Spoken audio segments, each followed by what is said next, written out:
We are recording. Meeting, please come to order. Susie, please call the roll.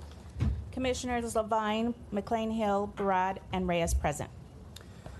This proceeding is broadcast on Channel 35. The exact broadcast times can be found by contacting Channel 35. I have one announcement to make in my opening remarks.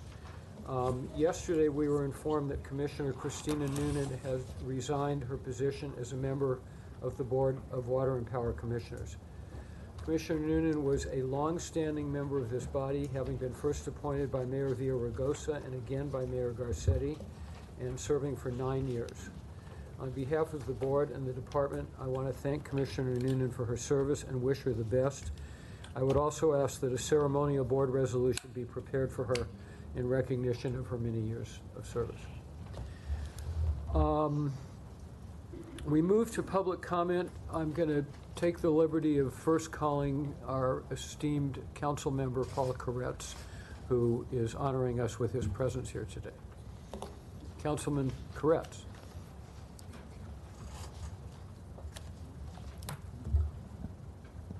Well, thank you, Mr. Chair and members of this board. Thank you for fitting me in, and I appreciate it. I'm here today to speak in favor of item 21, an amazing solar and battery storage project, phases 1 and 2. And to give a little context for my comments, I started out this year with the mayor of San Juan, Puerto Rico, the mayor of Malibu, and State Senator Henry Stern, touring the Woolsey fire burn areas and comparing notes on how to best represent one's constituents after a disaster. We jokingly called it the Climate Solidarity Tour, but we were really there to make a point that we're all in this together.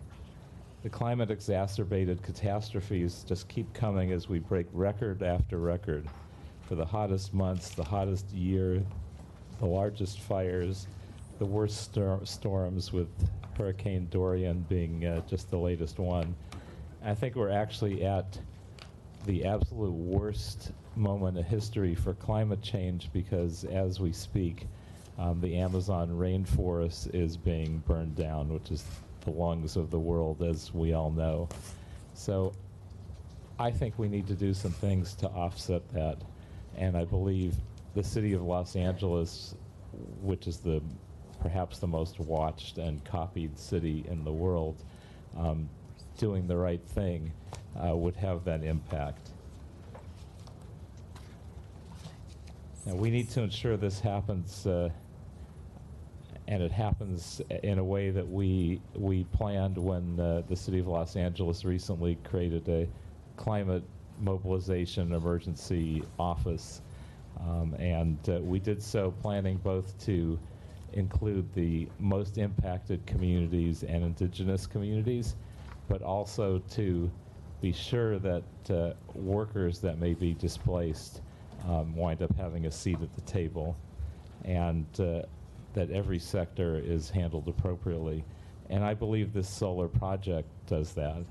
I'm pleased to see that LADWP has worked with the developer and local unions to ensure there's a good project labor agreement with prevailing wages, and that it will provide very affordable energy for our ratepayers. I'm glad we took the extra time we needed to get it right, and I urge you to approve this project and many more like it, hopefully in the future, as quickly as possible. I think with as many things going wrong with climate change, we have a chance to set the tone with projects like this and move the needle in the right direction. This is a great decision, an example of a great environmental perspective for the rest of the country to follow. And I think not doing this could be the missed opportunity of a lifetime. I know I can count on you to do the right thing, and I ask you to do the right thing, and I know you'll do the right thing and vote for this project. Thank you so much. Thank you, Paul. Councilman Koretz, thank you for your leadership on this issue. Okay, we move to public comment. Let me procedurally mention, I understand we have 6 public comment speakers, and I understand we have 32 speakers who wish to speak on this particular project. I don't know if any of the public comment speakers are speaking on this project as well. I do want to emphasize everybody who wishes to speak is welcome to do so, but I'm not going to want to hear repetitive comments on sort of making the same point over and over again. So if you agree with Councilman Koretz and have nothing to add, substantively say, I agree with Councilman Koretz, or words to that effect. And or if a speaker before you has made the point that you want to make, please just indicate your agreement, because there's no need to hear the same argument 36 or 38 times. Having said that, we do welcome your engagement and advocacy. So with that, Susie, please call the public comment cards. Miles Lewis, followed by Greg Berry.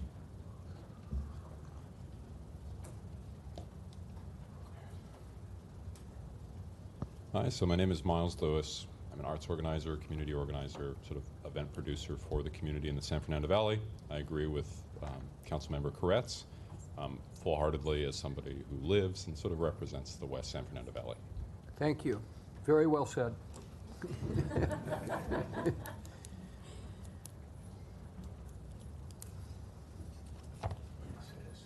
Good morning, Craig Berry, and living in LA for the last 65 years, and I agree with Koretz, and we need the change for my grandchildren. Please, thank you. Thank you. Rebecca Leap, followed by Reverend Oliver Bowie. Hi, I'm Rebecca. I agree with Councilmember Koretz, and I also wanted to add that, I'm standing here in solidarity with unions and with labor today, and while it can only be the responsibility of unions to negotiate their collective bargaining agreements, Sunrise will always stand in solidarity, and if necessary, strike in solidarity to do everything we can to fight for labor and for a just transition to 100% clean and renewable energy. And thank goodness this project has a labor agreement. Thank you. Thank you. Good morning. I'm Reverend Oliver E. Bowie from Holman United Methodist Church, and with Stand LA. I agree with Councilman Koretz, but I also would like to say that not only do I want you to support this project, but I want us to also as a board to be more forward thinking and not only having us come out here, but you continue to lead the way on such projects and looking that although California has said that they're looking for green, go 100% green by 2045. I'm looking for us to go by 2030. Los Angeles, we profess to be a first-class city, and we want to stay that way. And with your help, we look for your support. Thank you. Thank you. That concludes public comment. Okay, we'll call the speakers on item 21 when item 21 comes We have, before us. excuse me, Commissioner, we have Neighborhood Council. Oh, well, I haven't gotten there Okay. yet. Sorry, apologize. That's item 6. Okay. Okay. So, General Manager. Thank you. Just a few brief things to report. First of all, I reported last time about how we were doing through the summertime. I'd like to report that the water and power systems continue to do very well through the warm weather. We've had minimal problems outside of normally what we'd see in operations. So we are faring well at this time. We do know that fire season is upon us. We are working increasingly closer with LA Fire Department on preparation and making sure that they're aware of the work that we're doing, particularly in high fire zones. And we're actually coordinating on some new pilot projects to help monitor potential fires and things in the hillsides that may impact power lines and things like that. So we have a lot of work going on in that area. And more innovation and projects that we're looking to work on together in the future. But we're pretty well placed at this time. I did want to announce a very important recognition we have. Reiko Kerr, who's the Senior Assistant General Manager for the power system. Just the day after our last board meeting, she was recognized by the Society of Women Engineers at SWE as a recipient of their annual Spark Award. And the Spark Award is for recognized individuals who've contributed to the advancement of women by mentoring those around them. And so she's one of 5 recipients that were selected nationally. And she'll be recognized at the annual convention in Anaheim in early November. So I'd like to congratulate Reiko. She, as you know, she's a pioneer in her field. She's a real authority on the subject matter that she oversees, and she takes a tremendous interest in the staff we hear and the staff development and helping with us plan for the future, not just from a power standpoint, but also from a standpoint of the personnel that we have and the careers of the younger engineers that are coming up in the system. So Reiko, congratulations, and here's a very well deserved recognition for you.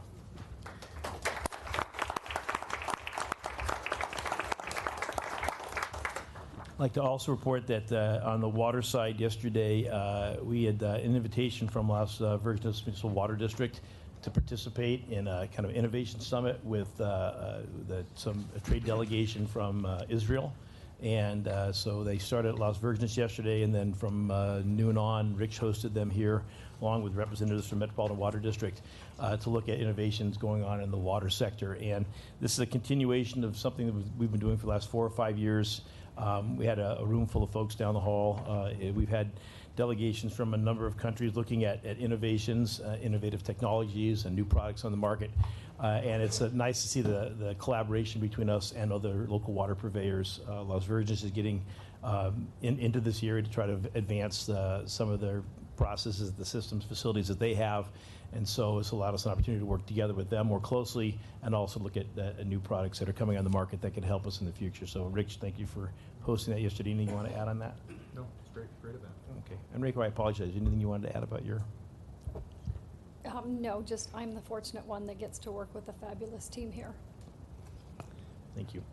And lastly, my confirmation's coming up on Friday at City Council, so with any luck, I'll be sitting here in 2 weeks. So that's the end of my report. Well, good luck on your confirmation. You done a vote count? Comments from commissioners? Do I hear any? Actually, I have 2. One relates to my ongoing interest in the status of stacking in the building. As you know, it's been an item that I've been following for some time, and I know that in the midst of staff changes that there could be some interruption of that process, but I'd like to renew state or my ongoing interest in to request that we have an update on that in the next 30 days. And then in addition to that, during the budget process, we discussed a report back on the budget once it was completed. I think that was supposed to be this month. So I just wanted to make sure that that remained kind of top of mind and that got scheduled sometime in the next 30 days as well. Thanks. In the next 30 days, I should have for you a complete stacking plan for who's going where and when, as well as hopefully finishing a couple of real estate deals. So Perfect. Thank you. Commissioner Reyes? Just briefly, a series of thank you. I want to thank the DWP Electric Transportation Group and for the sponsorship of the National Drive Electric Week coming up on Saturday, September 14, at the Frank Hotchkin Memorial Training Center by Stadium Way. And I encourage the public to attend and learn about our EV rebates and test drive your favorite EV. So that's coming up on Saturday. I think it's from 10 to 3 p.m. And I used to do that when I was in the mayor's office, and it's such an exciting event. I also want to thank Rich Harisick and his team for a very thoughtful response to my request to deploy provisional drinking water fountains at homeless encampments. 21 drinking fountains were installed in coordination with the mayor's office and are serving the needs of the homeless, especially during these hot weather days. Later on, we'll hear a presentation, I think, from Rich on the permanently installed hydration stations program, which is a great program and is aligned with the mayor's sustainability plan. I also want to thank our AGM Sharon Grove, CSO Nancy Satley, and David Jaco of Efficiency Solutions for the report on the 100 million allotment for multifamily energy efficiency programs. I have shared that report with our partners, Repower LA Coalition and the Energy Efficiency for All, who have a stake in those programs in terms of really looking at where they are deployed and used in disadvantaged communities. And the recommendation is to establish a working group in coordination with the mayor's team as well, and continue the discussion and planning efforts jointly. So thank you for that as well. Thank you. Commissioner Broad, do you have any? No? No? Okay. Ratepayer advocate. I'll have questions as they arise, especially on item 21. Join the crowd. Discussion with neighborhood council representatives on any neighborhood council resolution or community impact statement filed with the city clerk, which relate to any agenda item listed or being considered on this agenda for the Water and Power Board. Community impact statements from the following neighborhood councils were received: Los Feliz Neighborhood Council, the Rampart Village Neighborhood Council, West Adams Neighborhood Council, Silver Lake Neighborhood Councils, and we have 2 speakers. Go ahead and call the speakers.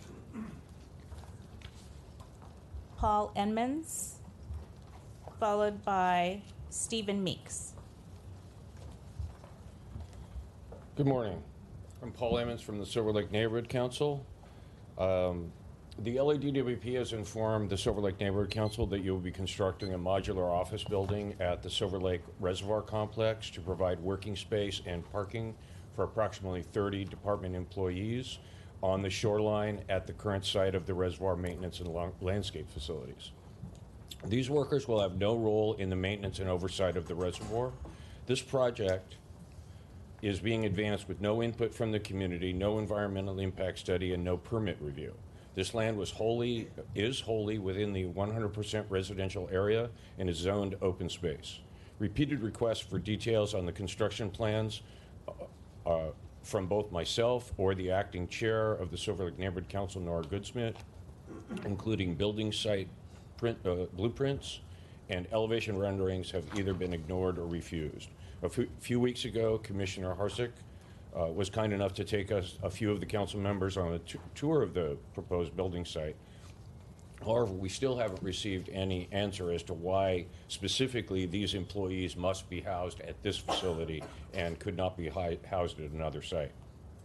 Now that the Silver Lake Reservoir has been decommissioned as a drinking water facility, we are going through a multi-year master plan process to determine the best use of for the community for the land surrounding this most pristine of water features. However, this building project by the DWP has been specifically excluded from the master plan process. At this time, the Silver Lake Neighborhood Council does not specifically object to the LADWC's modular building project at the reservoir per se. We do, however, strongly object to the method in which this project has been advanced, with no public input on the project, no public review of the construction and aesthetic details of the building, and no discussion of possible alternative sites for these facilities. The Los Angeles Neighborhood Council system was created to provide public input on public works projects and public approval on these projects that impact the community. The citizens of Los Angeles and the area stakeholders have a right to be heard on publicly funded projects on public land. We ask that a moratorium be placed on this project until such time as the public has been fully informed on the details and impact of this project, and input from the community has been sought, objections incorporated, and alternative sites fully reviewed for this project. Thank you.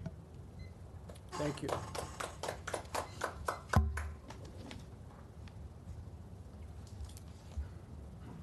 Good morning. Stephen Meeks with the West Adams Neighborhood Council. And just for clarification, I'm not here speaking on an agenda item that is for today. It's a general comment in regards to a letter we approved to write on July 15th at a regular board meeting.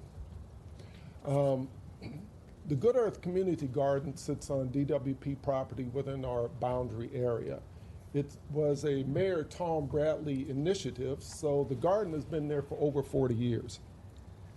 And you should have the letter in your possession from the Neighborhood Council and from LA Community Garden Council and Los Angeles Green Grounds.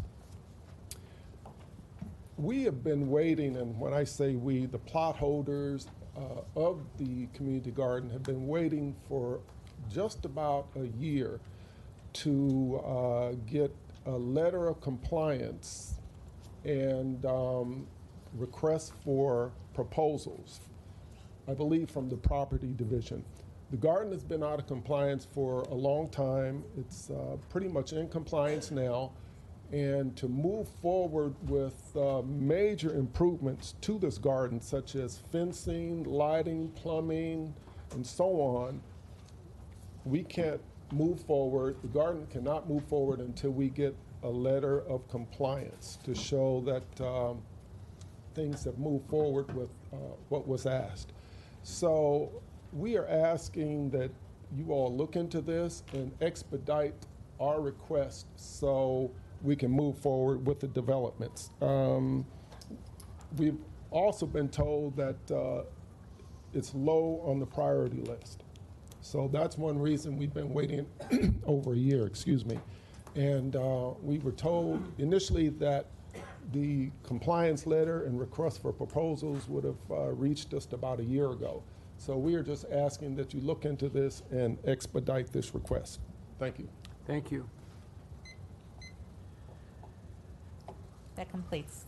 Okay, we move to the part of the agenda where we determine which of the open agenda items can be approved on consent. We have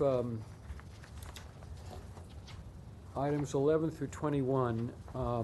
21 will be heard. Do any commissioners wish to remove any items between 11 or through 20 from the consent calendar? Item 15. Item 15, Commissioner McLean Hill. Okay, any others?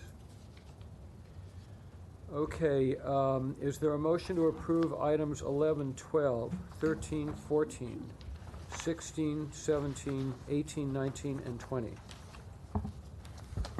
So moved. Second. Those in favor? Aye. Those items are approved. So when we get to the open item calendar, we will hear items 15 and items 21. So we go to management reports. First, the Sylmar ground return system installation.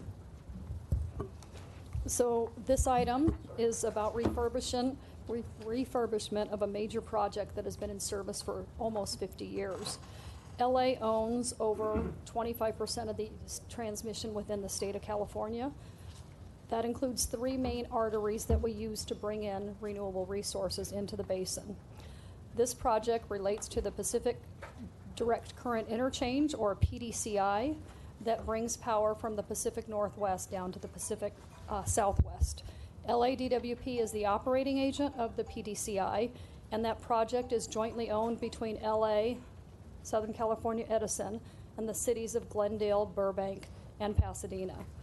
We own 40% of that, and we are responsible for our proportionate share of those costs. So today, we have Dan Barnes, who's our Director of Power Transmission and Distribution, John Hermosi, who is the Manager of Transmission Engineering, and we have Mariam Musavi, who was recently promoted and is the first female supervisor over the underground engineering and transmission and distribution under Dan's leadership. So they have a video that they would like to play regarding this project. Good morning. Thank you, Reiko. Reiko's given an introduction to this. I just want to add just a couple things before we show the video. It's a 10-minute video. And The board approved this back in November of 2017. It's a $56 million was authorized by you guys for this, and the project came in at $53 million, and it was completed 1 year almost to the date from when you approved this. So it was a great project done by our forced account crews and also contracting. They did it safely and efficiently. Also, like Reiko said, Miriam is here. She took over for Mohammed Kajabi, who starts the video, which you are going to see. But you're also going to see Miriam in the video quite a bit. So I wanted to bring her up, and under her leadership, helped get this project done. So if we could start the video.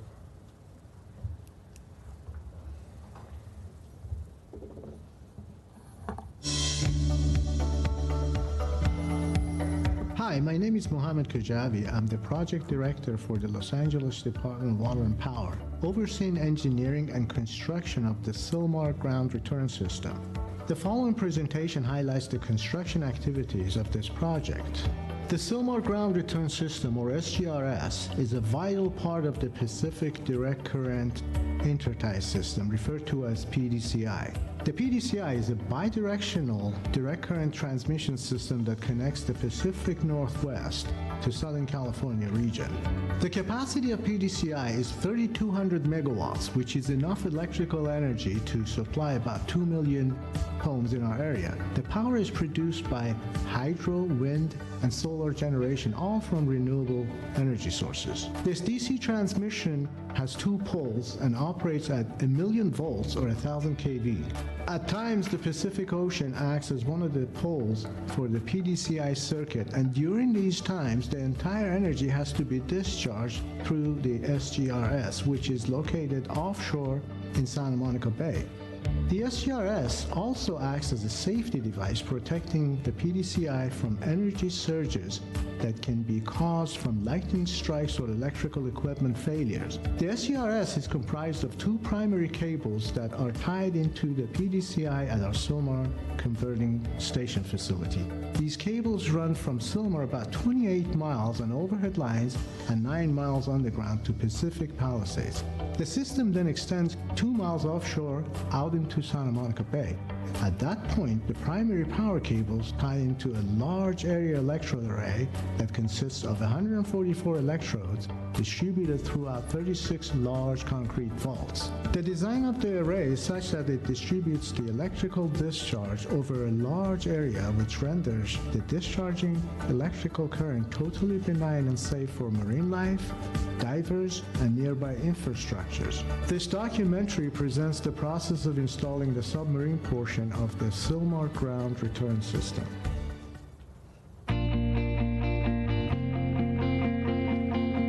Assembly of the electrode vaults commenced in June of 2018 with the arrival of 36 vaults to the Port of Long Beach.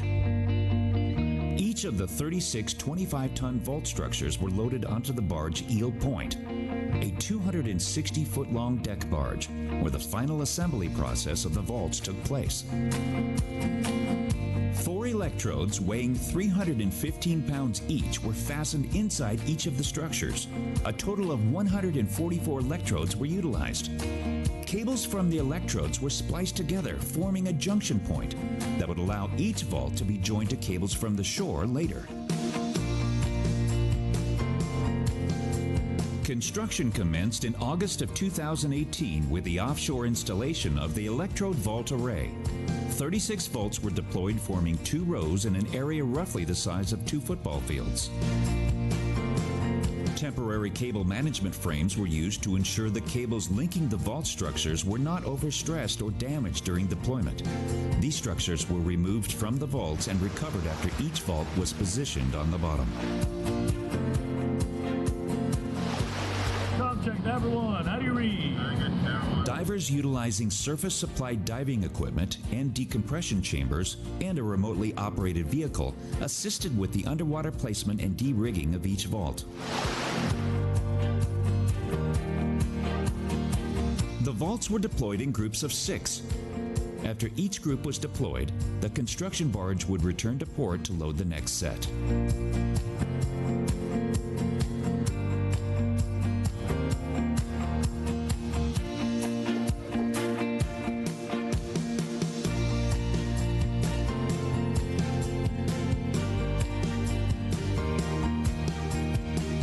sophisticated underwater positioning survey equipment was utilized for the accurate placement of each vault structure. Elaborate automatic release mechanisms controlled from the surface operations minimized the amount of underwater diver rigging tasks and helped reduce the time required for each vault deployment. Preparations began for the installation of the system primary power cables in early October. This started by converting the derrick barge, Salta Verde, into a cable deployment barge. After performing all the supporting engineering tasks and detailed deck plans, modular cable deployment equipment was mobilized onto the barge. This equipment included a 400-ton cable turntable, cable gantry, linear cable engine, and a large diameter overboarding sheave. Following loading and sea fastening, the cable deployment system was fully tested to ensure a safe cable deployment. Then came the task of transferring the first of 2 primary power cables. Each 13,000-foot-long cable weighed 187,000 pounds. They were moved one at a time from their shipping container into the cable turntable.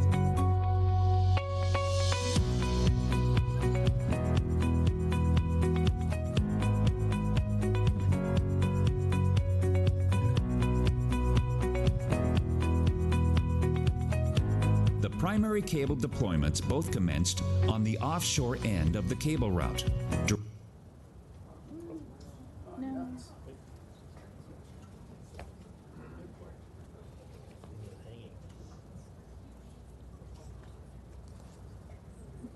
We installed the power cable, not the video. You're not technology? Forgive our network. Our network is buffering.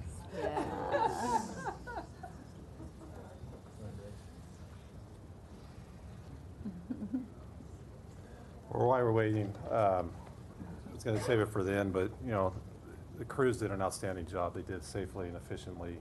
You can see there's a lot of moving parts to this, and they did an outstanding job. And thank John and Miriam here, you know, for taking the lead on this and taking care of this, but also our field crews that don't often enough times get credit for the work that they do. It was offshore. They did it, again, safely and very efficiently, so we can't thank them enough for what they did. So that bought me just about 30 seconds, but not enough time to get this video going. So, John, Miriam, you guys want to add anything? One thing, the electrode cable that this replaces lasted almost 50 years. And if this one comes anywhere near that, I think you'll have gotten your money's worth. You have an estimate as to how long it should last? It was designed for at least 40. By the way, the design included DWP designed underwater splices that could last for that period of time in 120 feet of seawater. And we tested it at DWP facilities using a mechanism made of fire hydrant parts to simulate ocean pressure. How do you secure that they stay on the ocean floor? Oh, the vaults have no problem staying at 25 tons. They stay there under their own weight, actually. And how deep is that? About 120 feet. It is deep enough to qualify as deep sea diving for the divers that had to go and make the final connections down there. Notwithstanding the difficulties with the video, I want to say thank you very much for going the extra mile and actually bringing us a visual representation of the work that was done. Very often, you know, it looks to me like Houdini magic in terms of what the department is able to accomplish. And so it's really terrific to see what goes into producing these kinds of, you know, actually achieving these projects and bringing them online. And to your point, I think our folks out in the field really do an enormously impressive job every single day, but this is really above and beyond. So I appreciate not only, you know, the fact that the project has been done and the results of the project in terms of what it means for our system, but also the, you know, the talent and the innovation and the determination and commitment that it represents to actually, confront technical challenges and come up with ways of addressing them so that this can take place. So this is fantastic. I Thank you think very we're much. ready. That keeps I us think we going. have 4 minutes to go. Perfect. And actually, yeah, it finished buffering, so hit it, Reggie. There you go. Now we just need sound. These are our splicers putting together our home engineered splice on board the barge. Oh, it's on.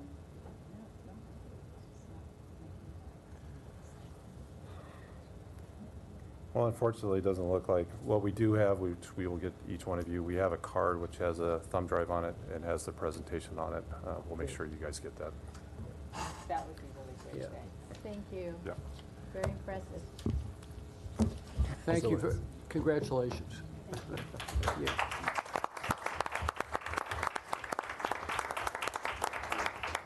So if anybody ever thinks there's not cool stuff going on in the power system, well, think again. Yeah, but it's related to water. Well, built-in bias. Okay, report on hydration station program. Yes.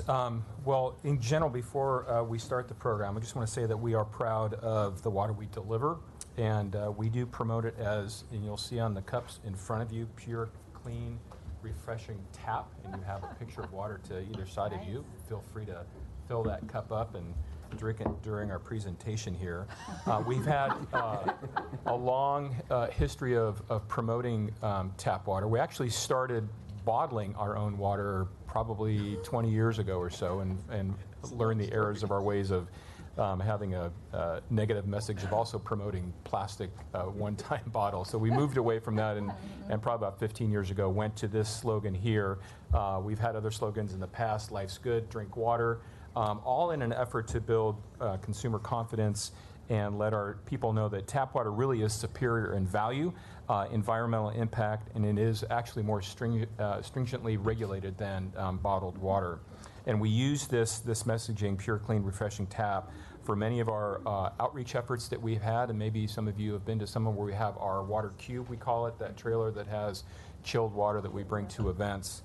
What we want to do today is highlight 2 additional areas that we're promoting, either tap water or 2, providing it in support of the general human right to water issue movement, really, the latter of which was the subject of the report that Commissioner Reyes referred to. So I'm going to ask Serge Haddad and Ophelia Rubio to come up. Ophelia is the manager of our Water Distribution Division's Resiliency and Technology Group, and she's actually the one that arranged and hosted us yesterday with the Israeli commission that came. And then Serge is the manager of our Regulatory Planning and Compliance section. And also assisting them today is Javier Romero, who is available for questions, and he's the superintendent of our meters and services section. So, Serge and Ophelia. Thank you, Rich. Good morning, everybody. Commissioners, thank you for having us here to talk about the hydration station program. There's 2 parts really that we're trying to accomplish here with the goals. One, like Rich was stating, was improving public confidence in our drinking water, increasing consumer confidence, and the other one is providing public accessibility. So we're going to talk a little bit about both our permanent program as well as our provisional program, which I believe Commissioner Reyes mentioned earlier in her opening remarks. So on the screen here, you see that there's a few drivers that really initiated the progress with us to expand the program. Those being the city's Green New Deal goals. By 2035, we were supposed to have hydration stations in about 200 sites across the city. We believe we're going to accomplish that goal sooner than expected, and we'll go into those details a little later. There's also council motions that came about from CD7, CD2, and CD12 that are related to this topic and that help us make this a reality. We also want to increase the accessibility to drinking tap water, LADP's efforts to improve public perception and promote drinking tap water, and then really importantly, reducing single-use plastic bottle waste. That's a big driver for us. We want to be more sustainable. We want to be smarter about our existing resources. And we also had a report that we submitted to the Board of Water and Power Commissioners last month. This is cannot be done in a silo. So we need to work with our partners in different city agencies, and we've been outreaching with them, collaborating with them on a regular basis, including Rec and Parks and Department of General Services. We've probably met with them on a biweekly basis. We've gone to the field with them to look at opportunities, and we're developing 2 memoranda of understandings in order to understand better ways of roles and responsibilities and how maybe we can assist with the financial aspect of implementing this progress. And we also have other agencies that we're reaching out to. We're working with the LA Unified School District. We know that the kids are the future, and the more educated they are on this subject, the bigger advocates they will be in the future for this proposal and these sustainability efforts. LA San and Ophelia will be talking a little bit more about this. Work with us on a daily basis for cleaning the Provisional Drinking Water Fountain Program, as well as LASA and the LAPD. So I'll turn it over to Ophelia to discuss our Provisional Drinking Water Program. Well, good morning.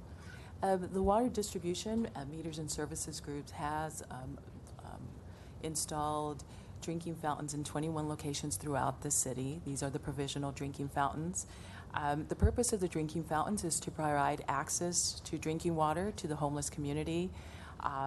We have done this, LADWP has done this for the last 4 summers to ensure that there is water availability during heat waves and the hot summers. I want to highlight that this year we've installed 3 times as many fire hydrants, water drinking fountains. The mayor's office identified the locations of the drinking fountains for LADWP where to install them. The mayor's office of homeless initiatives, as well as the homeless services authority, identified sites that were near homeless encampments, and then these sites were vetted through LA Sanitation to ensure that LA Sanitation could route them efficiently for cleaning purposes. The locations were identified where they could provide easy access. We have 6 of these fountains in Skid Row. We're also working with General Services and the Mayor's Office to make 5 of those fountains permanent. The drinking fountains are installed on sidewalks. They are connected to fire hydrants. They are installed so that the Could you fire... move your mic just a little closer? Your voice is so light. Of course, yes. Thank you. Yes, the drinking fountains are installed so that they do not impede the fire department from accessing the fire hydrants during an emergency. Our crews flush the fire hydrants prior to them being in use to ensure there are no sediments. The temporary fountains are also NSF certified. I'd like to ask our water utility superintendent, who is here, Javier Romero, if he would please stand. And Javier, that's Javier. It's Javier's crews that do all of the work with these provisional temporary drinking fountains. We also like to thank sanitation. It is sanitation who's sanitizing the fountains. It's their care teams that clean the drinking fountains 5 days out of the week, once a day. They're also to report any issues that they might see with the fountains. LAPD is also aware of the fountains, and they also will report if they see any tampering or any kind of vandalism, or stop any vandalism to the fountains. We do have challenges with maintaining these fountains since they do get vandalized and parts are stolen. There was one fountain that was installed in Skid Row, and within 24 hours the hoses and the fittings were stolen. We are, however, seeing a lot less vandalism, and we attribute that to LA Sanitation and LAPD being more visible around our fountains. Thank you, Ophelia. And I did skip over a slide that I think is a good visual to represent what the differences are between a permanent drinking water fountain and a provisional one. On the screen here, the first fountain is a Murdoch type of fountain that Rec and Parks uses for outdoor use. It's more robust, a little less prone to vandalism. And then the indoor fountain here is an LK, so it has a bottle filler. They both have bottle fillers. And we named those 2 hydration stations so that there's kind of like an over-encompassing terminology that we can say for bubblers or bottle fillers. And then Ophelia was talking about the provisional ones that were the ones put out in the 21 sites. So for DWP, we have 14 customer service centers within the city of LA. We've met with the management of those customer service centers to identify 11 of those locations where we can retrofit or install new drinking water fountains for our customers. So we're in the process of installing those hydration stations there. We're also developing a memorandum of understanding between Rec and Park and GSD. And the goal of the MOU is to really differentiate what the roles and responsibilities are for each agency. And who procures the actual equipment, where does it get installed. We want to promote drinking water, so we want signage there as well. So what are the rules that govern parks, and how do we work with those rules to make sure that we put proper signage up? Who maintains it, who cleans it, and overall, if it's on somebody's property, that's the owner of that fountain, and they were the ones that take on that responsibility. And we continue to meet regularly with them. There's a lot of challenges. Ophelia touched on some for the provisional. Some of those are part of the actual permanent. But you can see that we want to make sure that they're highly visible. Maybe instead of multiple fountains at one park, maybe just one in a high visible location that is always maintained, constantly producing clean water. Whether they have chillers or filters, we are recommending against filters because they require additional maintenance, whereas chillers might be something that might work if there's a power source for people to use. Distances from the main line and things like that. So we wanted to work with the communities in the area as well and get their buy-off on installing them. For our hydration stations specifically, it costs about $7,000 to $25,000 for each unit. This is DWP's estimate. Rec and Parks and GSD have different ranges. This includes everything from materials, labor, maintenance, and cleaning.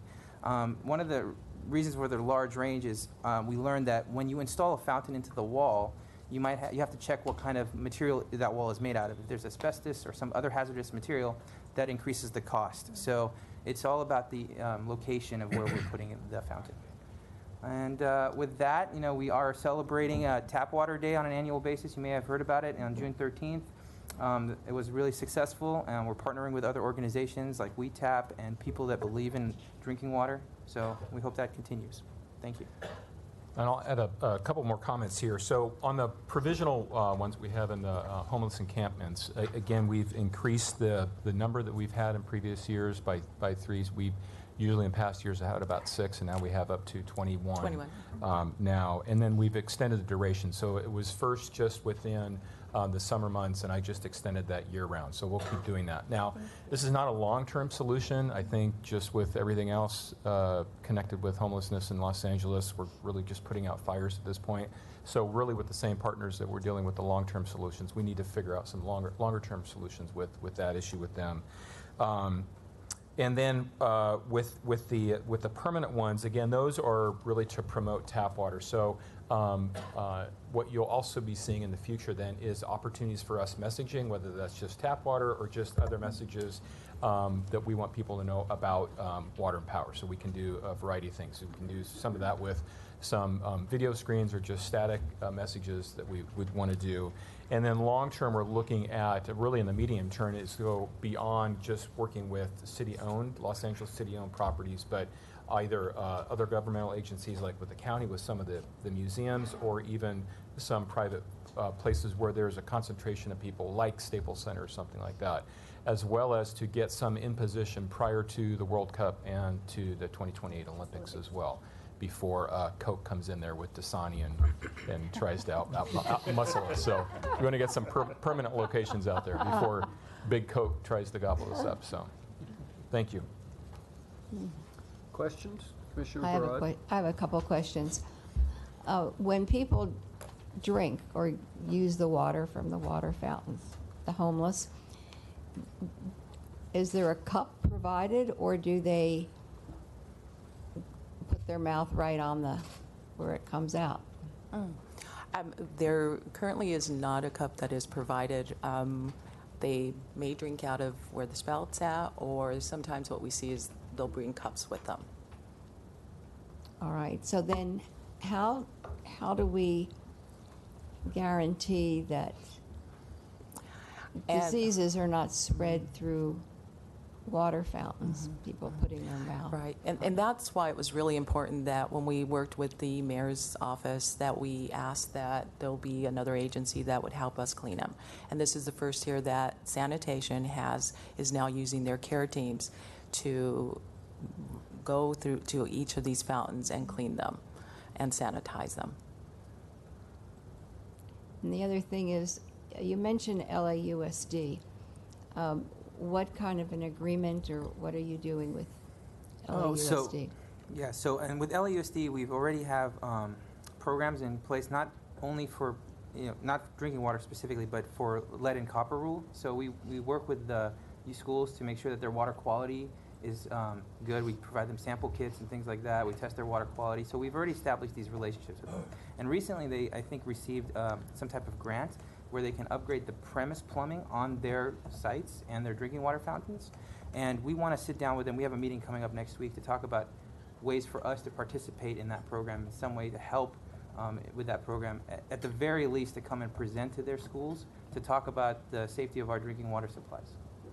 Well, how do you decide which schools to go to? Is there a list, or do you just go? Are you going to all of them? We haven't even discussed it yet. The meeting over which schools to go to yet. So it's really, we're going to let the LAUSD take the lead. It has to be within our service area, within the city of LA, and we'll see which schools we can coordinate with.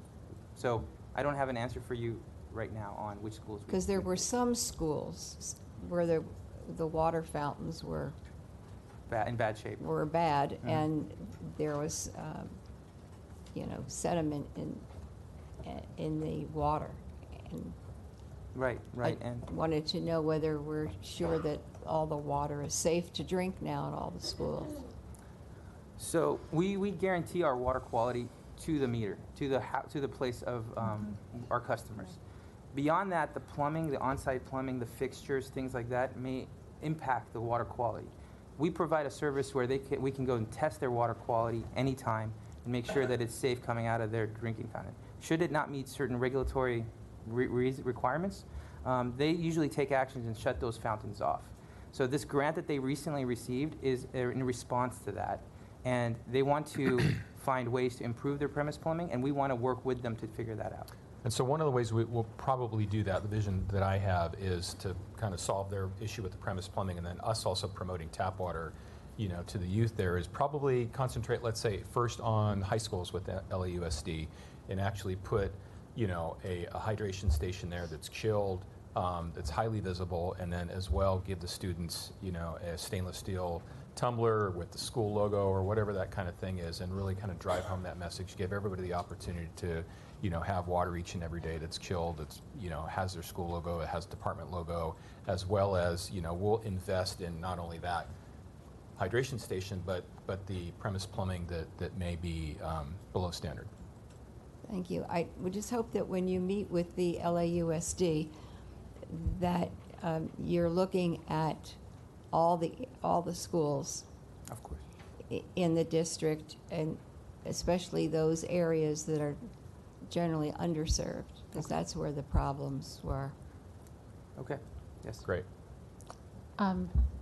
Just in sort of following up on those comments, I appreciate the work, and this has been a terrific presentation. Thank you. I assume and hope that you will be back repeatedly speaking to us, as do your colleagues that I saw in the elevator who said you really enjoy these things.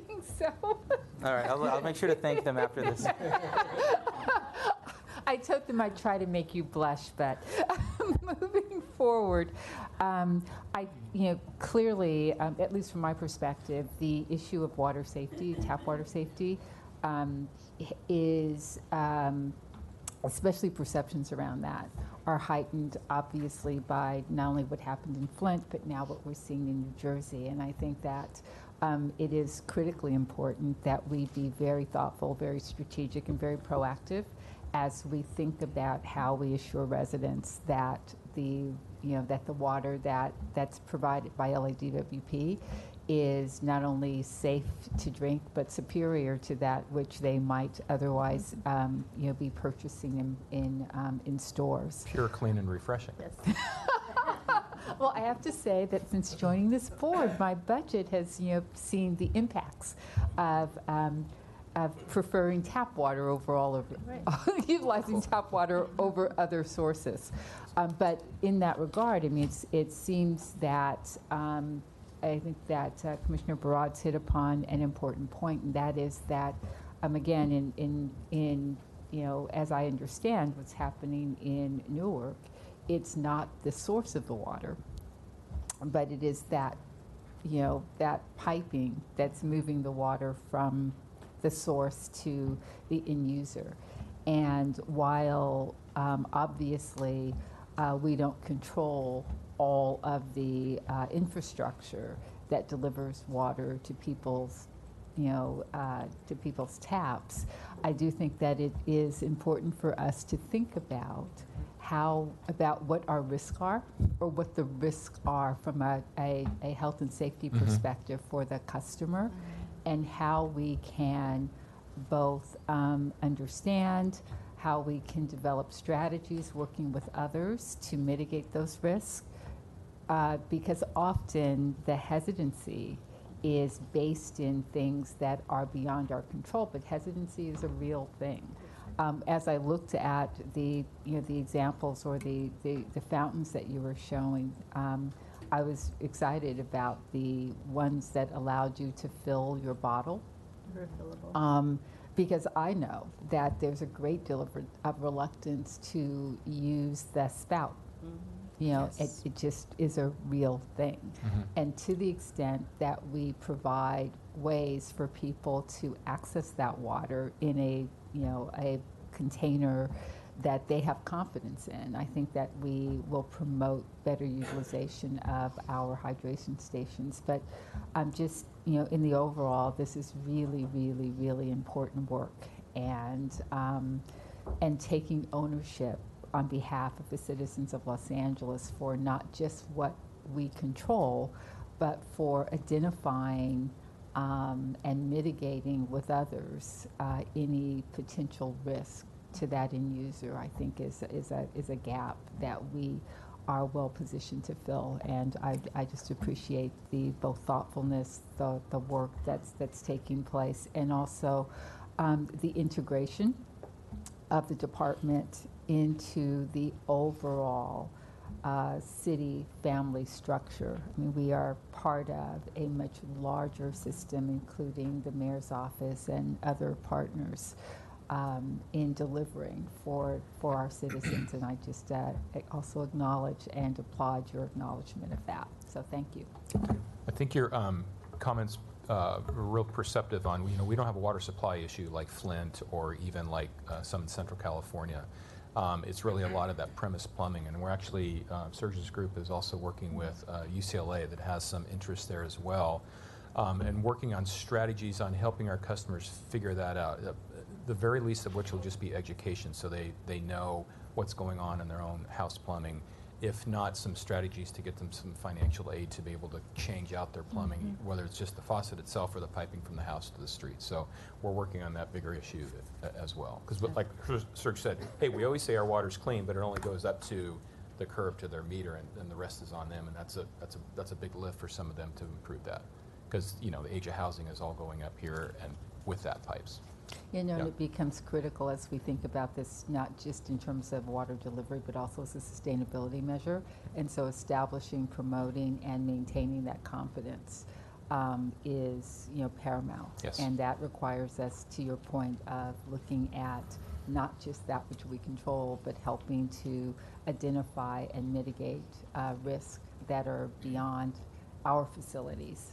So I would like you to just keep me apprised of your efforts in that regard. I just think it's critically important, and I appreciate the work that you're doing. Thanks. All right, thank you. Thank you. I also want to thank all of you for the very thoughtful presentation. I'm thinking about the LAUSD children and the drinking fountains, and the opportunity for probably developing a curriculum that speaks about the quality of our tap water, so that they can go home to their parents and their families and kind of, it's pretty much like the recycling days when we were starting recycling, and we adopted a curriculum in LAUSD schools to teach children about recycling, and then they bring it home with them to teach their parents or their families, and probably that could be a good approach, similar approach as well. And then my one question is, are we still using, or is Prop O bond money still available that the city is funding, right, through Rec and Parks, I believe, or through sanitation for the drinking fountains? So there's Quimby funds, from what I understand, with our conversations with Rec and Parks. Okay. Then they're using those funds to improve their parks themselves, and incorporated in that is the drinking water fountains Okay. portions. So they're also spending that for that. Yeah, and when we program. talked with them, we wanted to contribute dollars to assist with their construction, but there may be some rules that we have to follow where we can't Exactly. commit to it if they've already used Quimby funds. But there's a lot of parks, from what I understand, there's a lot of fountains in their parks, about 1,300 total, from what I understand. And I'm sure there's other opportunities where those Quimby funds may be not used, where we can find a way to assist to expand the program. All right. Thank you so much. Thank you very much. Very impressive and very appreciated. Thank you. Thank you.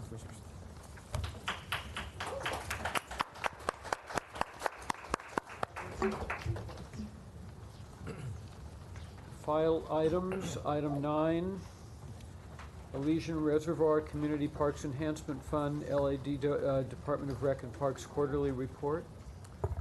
Is there any questions, if there are any? Hearing none.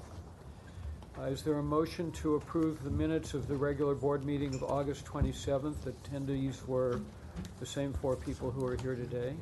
So move. Oh, sorry. Consider that a move and second. Excuse me, Yes. Mr. President. The minutes for August 27th need to be revised, so I would suggest that these get deferred to the next meeting. Fine. Do we need a motion for that? I think that a motion is not necessary. I guess just to defer them, yes, a motion to defer the consideration. I move to defer till the next meeting. Is there a second? Second. Those in favor? Aye. It's deferred. Thank you, council. We will now move to item 15, proposed professional services agreement number 475750 between the City of Los Angeles, acting by and through LADWP, and Nossaman LLP. I'll ask Julie Riley, Deputy City Attorney, to address any questions you have, Commissioner. Yeah, I just had a quick question. I noticed that Nossaman also sought a separate engagement with the department via a proposal for legislative services, and their proposal was deemed non-responsive because they failed to properly address the SBE veterans and VDBE enterprise question. And I'm just curious as to the process, because we don't have backup as it relates to the city attorney's contracting process, how it aligns to DWP's, and if in fact those items are also evaluated and factor into recommendations.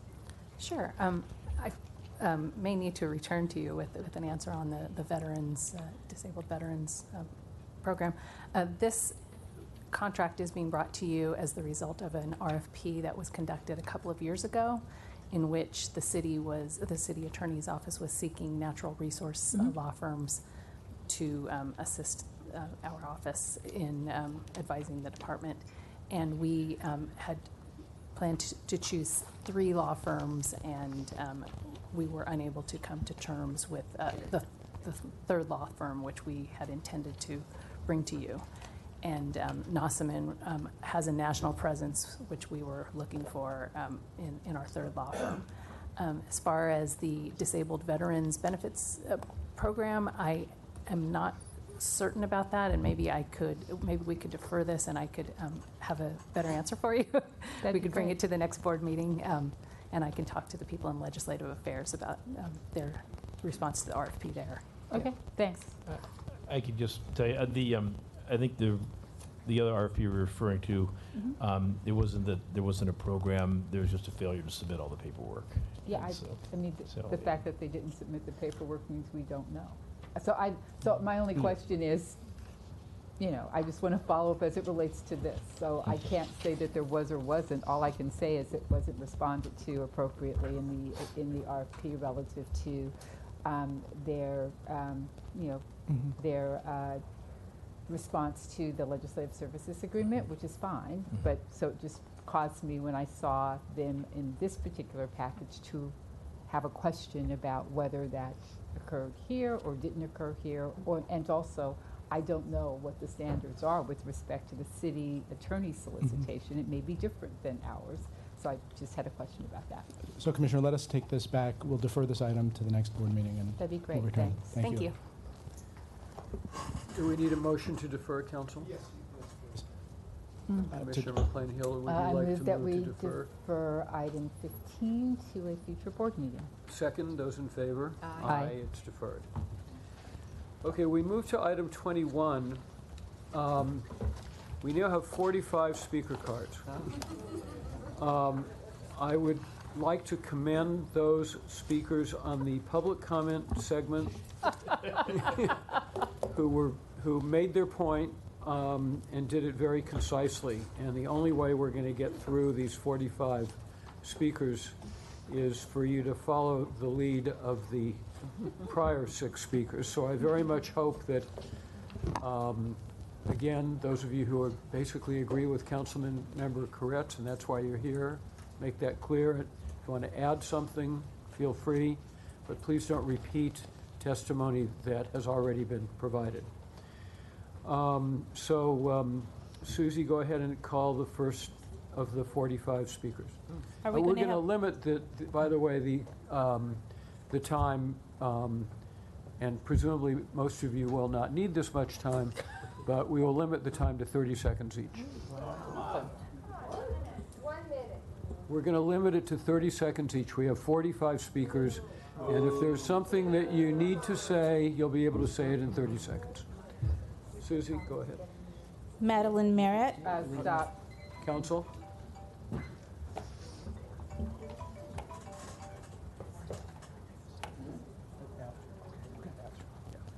Okay. We ready? Yes. Madeline Merritt, followed by Marilyn Fuss. Hello, thank you for hearing all of our comments today. We really appreciate having the opportunity to weigh in on this issue. I think we have an incredible opportunity here to really show what a just transition looks like. And while the challenges of sorting labor and environmental interests are quite a challenge, and it can feel like polarizing in terms of the different issues at stake. I think if we do a job here and keep both of our interests at the forefront of this issue, we could really be a model for the rest of the country for the challenges that we face and the infrastructure changes that must happen if we as a human species are going to survive. So I really commend your work, and thank you for moving these items forward, moving forward with the solar project and storage project, and tackling these issues. So appreciate it. Thank you. Gabby Markley, followed by John Pelsner.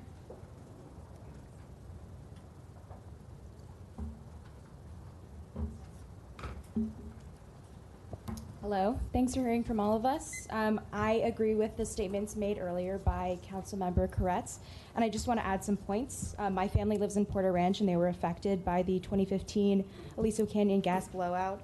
For the sake of avoiding catastrophes like 2015 in the future, I urged you to support going forward progressive initiatives like ELOND and the PLA moving us towards 100% renewable energy use. Thank you very much. Thank you.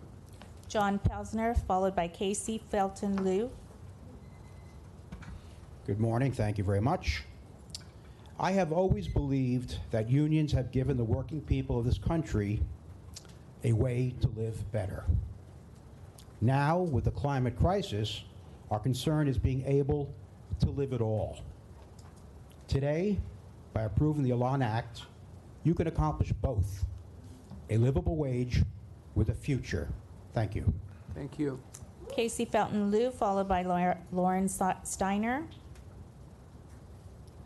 Hi there, my name is Casey Felton Louie, and I'm here with the Sunrise Movement in agreement with Councilman Kretz on the approval of Elon Phase 1 and 2.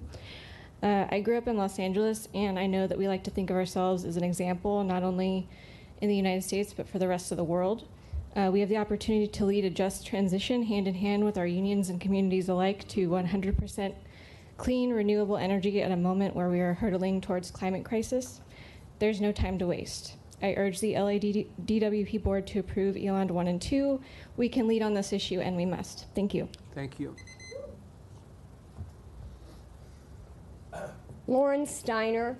I'm going to be an official senior citizen in 3 years, but I told my children, who are 22 and 26, not to have children, because the world that is going to, when their children are adults, is going to be inhospitable and possibly uninhabitable. I recycle, I solar heat my pool, my hot water, I drive an electric car. I even went vegan this summer, and I hate vegans. But it is beyond what individuals can do at this point. It takes large governments, such as the City of Los Angeles, to act. So I urge you to approve this solar plant and also to cancel the contract for the Intermountain Power gas plant. Our children and grandchildren depend on us. Thank you. Thank you. Jack Humphreybell, followed by Lisa Hart. I think this is rather unfair because I'm probably going to be the only person to oppose this. I don't think this deal is ready for prime time, and the reason for it is very simple. This is a $2.5 billion deal over time, and the ratepayers advocate does not object to it. He came out as neutral. He should be 100% all in on this $2.5 billion deal. Secondly, we don't have enough information on the developer. What are his finances? What are, what's the, and we have a lot at risk of this because they're also doing 3 other projects up in the same area. 3, we don't have an understanding of this project and the finances. I've been involved in project financing for a number of years in my prior career, and when it's using our credit, you get to know what the hell is going on with every aspect of it and who's participating. I don't see that in the 930 pages of documents, which I'm sure you all read and reviewed. The final thing is we had an objection from the IBEW 18. And while Koretz talked about all the project labor agreements, I don't think Union Boss Darcy's on board. Thank you. Thank you, Jack.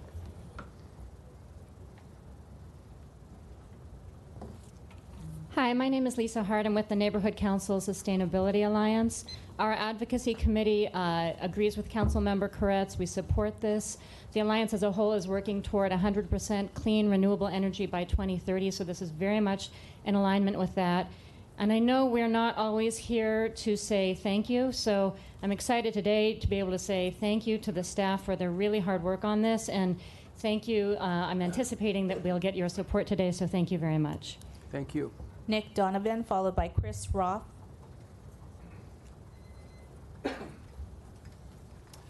Good morning, Commissioners. This is Nick Donovan from the City of Whittier and currently president of the Whittier Hills Oil Watch Group.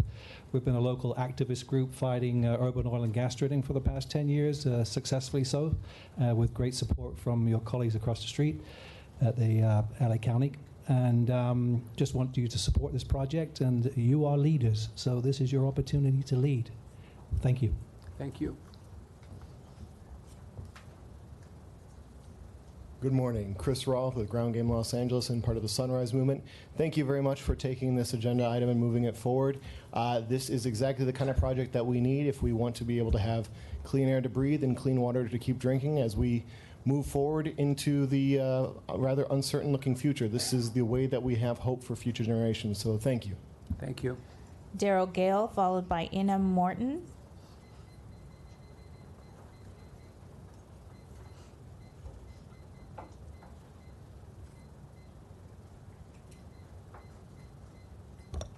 Hi, thank you. I'm Daryl Gale. I live downtown, so I came here on the all-electric Dash bus. There's only 2 electric bus lines running. The other one goes to Griffith Park. And I did that because I didn't want to add any more methane into the atmosphere here in LA, especially if you live downtown. There's a lot of dust and construction and car pollution. But anyway, I want to remind you, and I'm really excited about this project, that even though the SoCal gas people say it isn't, methane is not clean and it's not natural. So thank you for voting for this project. Thank you. Hi, my name's Ina Morton. I'm 19 years old, and I was born and raised here in Los Angeles, and I have never known clean air. I don't know it when we experienced 50 days of unhealthy air in the San Fernando Valley. I didn't know it during the Woolsey fire, and I certainly didn't know it during the Aliso Canyon gas leak. I urge that you vote with your consciences today and for all of our futures. Thank you. Thank you. Ethan Metcalf, followed by Daniel Cagle.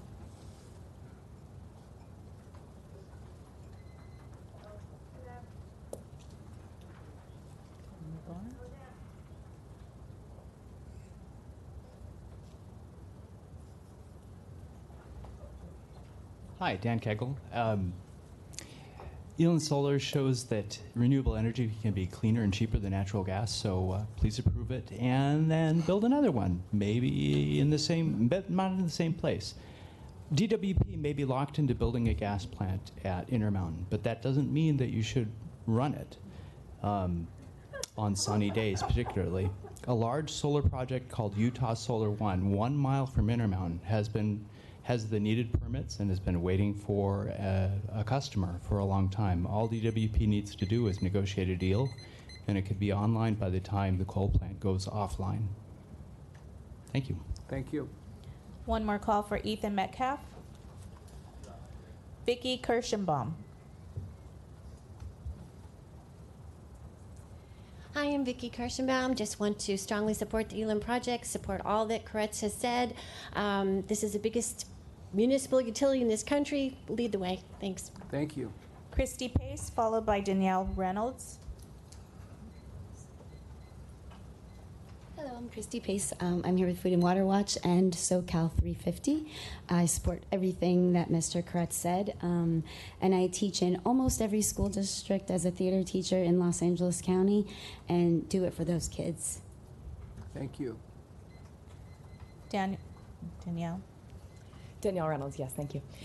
I agree with Councilmember Koretz. I urge you to vote to approve the Elan project, and I wanted to additionally address this sort of false dichotomy that has been presented to us, that it's either the environment or labor, and to just reiterate the fact that we are allies, we're all in this together. And this is an insidious myth that's been forced on us by fossil fuel companies for years. They've held energy workers hostage in this debate, and it's just not true. We can have good jobs, we can have a livable future for our children. Please approve Elan. Thank you. Thank you. David Munzer, followed by Tom Pike.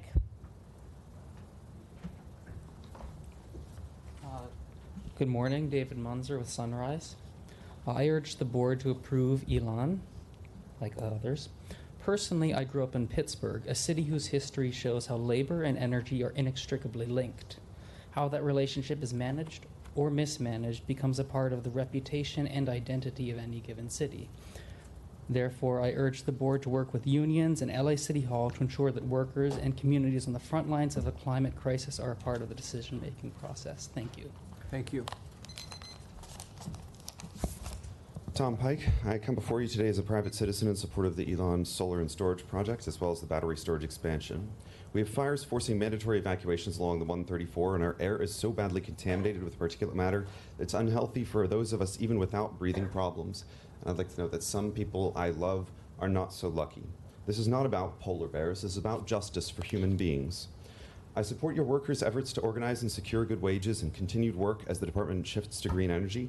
If you're in the audience today, please stand now if you support Elan and if you came here in solidarity with IEBEW brothers and sisters. Stand and be seen.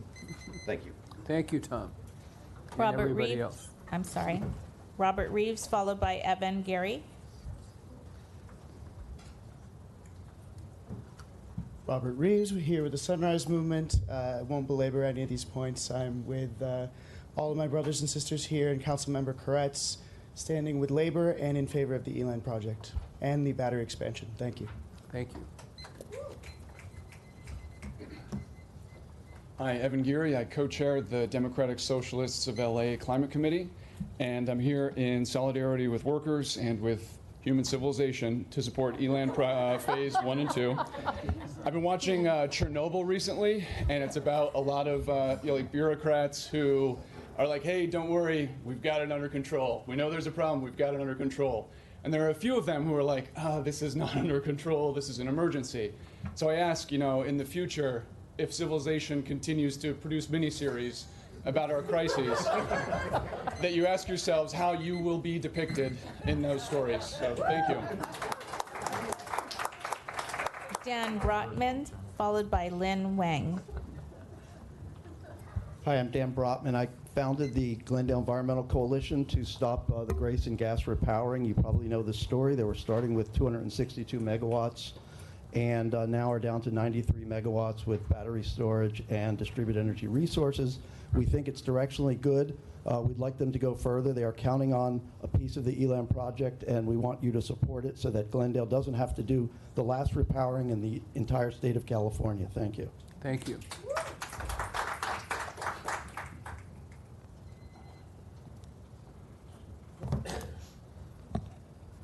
Hi, my name is Lynn Wang. I'm with the Sunrise Movement in Los Angeles.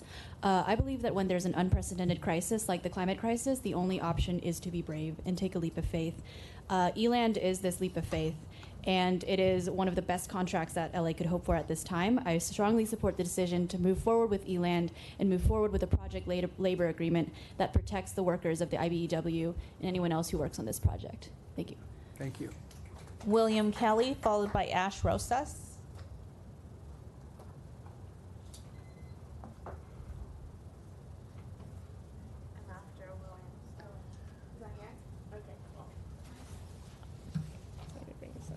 Hello, my name is Ash Rosas, and I'm a 17-year-old high school student with the Sunrise Movement. I agree with Councilmember Cortez on wanting to approve the Elan Phase 1 and 2. And I also would like to add that I urge the board to work with unions in LA and LA City Hall to ensure workers and communities on the front lines of the climate crisis are part of the decision-making process as we build our clean energy future through a just and fair transition. So thank you. Thank you. One more call for William Kelly. Shannon Toma, followed by Lydia Ponce.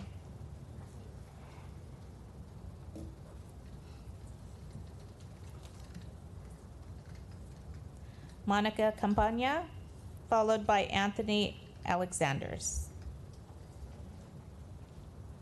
Hello, I'm Monica Campagna, and I'm here as a member of the Glendale Environmental Coalition. I stand in full support with Councilmember Koretz, and I'm in full support of the Elan project phases 1 and 2 and labor. And I also want to commend you for your previous decisions not to repower the 3 gas plants in LA County and instead to move aggressively towards a just and rapid transition to carbon-free energy. You might hear this often, but it bears repeating. Your bold moves in this area are absolutely inspiring to the rest of the country and to our state. And I can tell you that they have propelled our city to completely revamp their energy plans. It's directly because of you guys. You've made a big impact. Please keep it going. Glendale has a stake in this too, and we need to work together. Thank you. Thank you. Anthony Alexander, followed by Mary Tokita. Hi, I'm Anthony Alexander, and I support Elan, and I just hope that you really listen to my colleagues at Food and Water Watch and Sunrise Movement and my councilman, Koretz, and that you get this approved. Thank you. Thank you.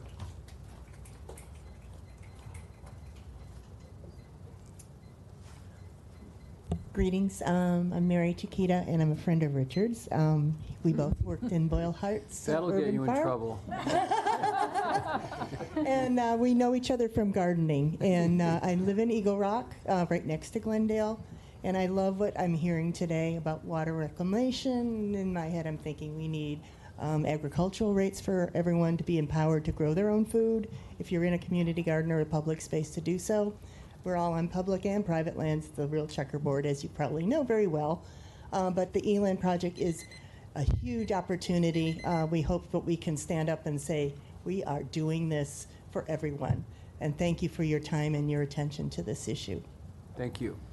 Lorraine Lindquist, followed by Kate Varley. Hi, I'm Dr. Lorraine Lundquist. I'm a faculty associate at the Institute for Sustainability at Cal State University Northridge, but today I'm speaking as a private citizen, and I am here to urge you to vote in favor of the Elon project. I want to thank the commissioners. To those of you who already voted to support it, I wanted to thank you, and to those of you who voted to protect workers, I also want to thank you, and I want to insist that today we have the opportunity to do both. We no longer have to choose between great, cheap, clean energy and storage and workers' rights. We can do both. We can do clean energy projects with project labor agreements, clean energy projects that have great union labor, and we also need to make it a priority to take care of our workers who are fossil fuel workers and make sure that we provide opportunities for them as they transition away from those fossil fuel jobs. Thank you. Thank you.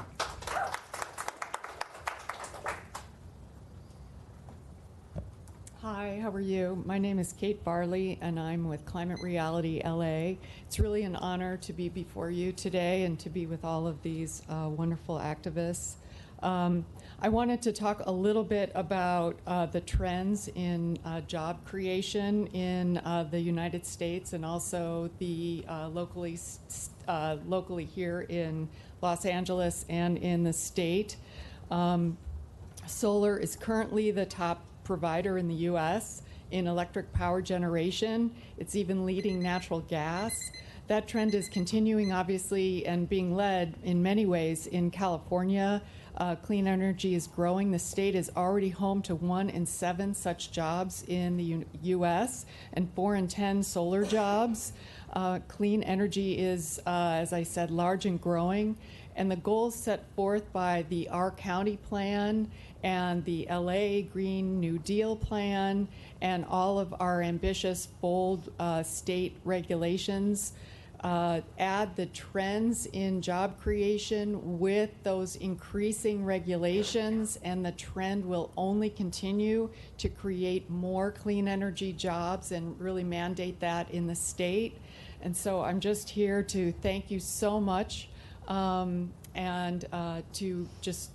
to ask you to be heroes today for the state and for Los Angeles. Thank you. Thank you.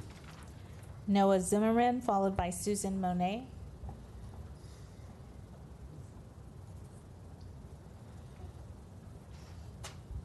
Hi, my name is Noah Zimmerman, and I'm a junior at USC, and I'm here with Sunrise.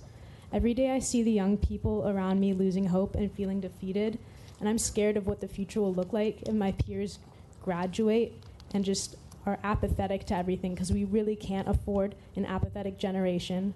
Approving the solar project is a way for you to lead by example and show us that we're not fighting against, but we're working together. Thank you. Thank you.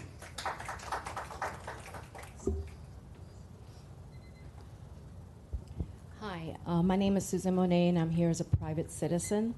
I live in Boyle Heights, and we have a lot of air pollution. I'm very concerned about the air there. I haven't lived there all the time. I lived in Long Beach, and I could breathe in Long Beach because it's by the ocean. But I'm concerned we get these waves of toxics, and I've called the city a bunch of times. It's like foul smells, and they can't figure out where it's from. So there's just some serious pollution in Boyle Heights, and so I'm very excited to hear about this, that we're going towards clean energy, because it's a no-brainer. We need it. And thank you. I ask you that you approve this. Thank you. Thank you. Jane Fowler, followed by Sachin Medikar. Hello, Jane Fowler, resident of Granada Hills. We are in a climate crisis. I support the passing of the Elon with battery storage. I agree with Koretz. I just want to share quickly, I went through the Aliso Canyon blowout, and you know, when you can't breathe the air, it does all kinds of damage to your health and your psyche and your spirit, let alone our beekeeper lost their hives during the blowout, dead birds, squirrels, my dog passed away. I'm continuing, people also died, and we're continuing to have health issues, but please and thank you. Thank you.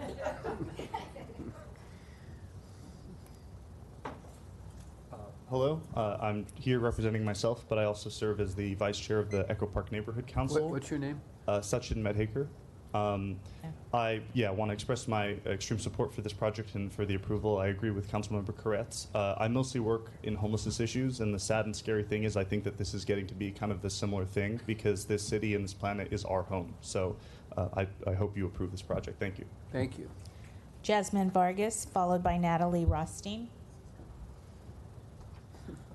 Good morning, Commissioners. I am Jasmine Vargas, Senior Organizer with Food and Water Watch. I'm happy to see you all here today, and I really appreciate you taking the time to hear us all. I'm a little bit, this is kind of my fault a little bit, but I think it was really important that we turned out in support for this project, and more than that, for a project like Elan that is also has a really strong project labor agreement that y'all took the time to really work with the unions and other workers across the state that are going to be working on this project. We want to see more of this, so thank you, and I support you voting yes on this proposal. Thank you. Hi, my name is Natalie Rothstein. I'm a former UCLA student, and I'm with Sunrise Movement. I've lived in LA now for several years, but my original hometown is in northern Massachusetts, and just last year, 10 miles from my house was one of the most devastating gas blowouts to ever happen, which killed a person, displaced tens of thousands, and left people into the winter with no heat, no stoves, and just really drove home for me just how dangerous our continued reliance on natural gas is. And so seeing this Elan project seems like such an enormous step towards safety and towards moving in the right direction. So yeah, I support that project, and I hope you guys will vote yes on it. Thank you. Glad you moved to California. To another guy. Tom Budenbach, followed by Stephen Makes.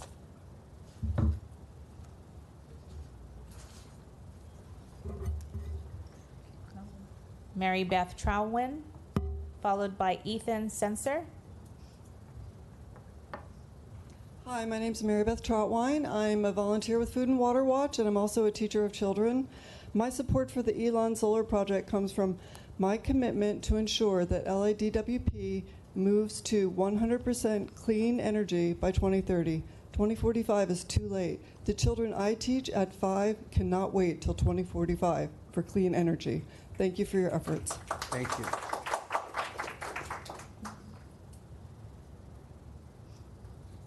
Hello, my name is Ethan Sensor. I'm an organizer with Food and Water Action. First of all, I want to thank you all. Thank you all for the decision you're about to make. This is an easy decision. We know that we're going to need to be moving forward to gain to 100% renewable, clean renewable energy by 2030, and that's going to take a lot more decisions like this. So I ask you to be brave in those decisions, and I ask you more than anything to work with us. The answers that we need to solve this crisis are here in our community. They're in our community organizations, they're in our religious organizations, they're in our unions. Work with us. Thank you. Philip Ganchev, I'm sorry if I mispronounced that. Ganchev, thank you. There's a lot of community support for Elan, as you can see. The state has also mandated transition to clean electricity by 2045, but the scientific community is warning us that it has to be much sooner. Changes are happening much faster than we expected in the climate, and 2030 is kind of the latest that we can transition to clean electricity and still hope for civilized survival in the next few decades. So I support Elan's stages 1 and 2, including the battery expansion. And I also urge you to work with unions to meet their needs. Thank you. Thank you. Darwin Ramos, followed by Paula Khan.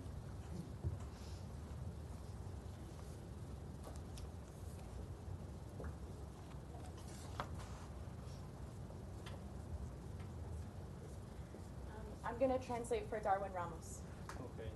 Mi nombre es Darwin Ramos. Soy ambientalista hondureño. My name is Darwin Ramos. I am an Honduran environmentalist. y también soy conservacionista. I'm also a conservationist. Estoy muy interesado que se apruebe este tipo de proyectos I'm very interested in seeing the development of projects such as these porque es muy importante, porque en mi caso personal yo he sido torturado por proteger el medio ambiente. These projects are super important because in my case, I've been tortured in my home country for defending the environment.